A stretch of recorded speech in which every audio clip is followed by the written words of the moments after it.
It is impossible to hate a Magic the Gathering card that we do not understand, and that is why in a very special video for all of my green players, we are going to learn how to read. We're going to ease you into it by looking at art, because that will enable us to answer the most important question of all: can my commander get it?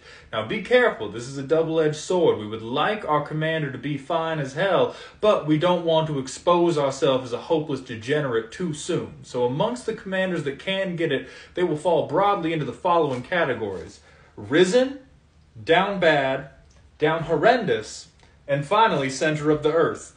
Now, I don't know what this artist is going to tell God, but the only explanation I'll accept is that they're on commission from Kleenex. Next up, can it fight? We're going to go down here to the corner and look at these two numbers. The number on the left is how much damage your creature can deal. The number on the right is how much damage your creature can take. Now, at the end of the day, all we really care about is our number being bigger than the son of a bitch opponent's numbers. But as a general rule of thumb, 3 and above can fight okay. 2 and below can't really fight at all unless you're playing goblins or infect, in which case, please stop.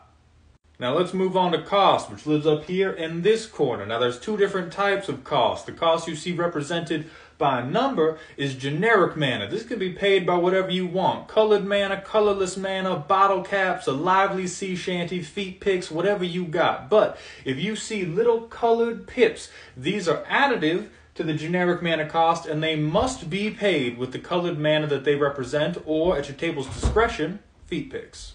Let's move on to the main event, the text box. Now, as you can see, some of our friends, instead of having actual sentences, will just have random collections of words separated by commas, like the alphabet soup dinosaur up here. These are called keywords, and they are exclusively bullshit. If you see a card with more than 2 keywords, what I want you to do is excuse yourself from the table, find your local pharmacy or any store that sells whiteout, then return to even things up as you see fit.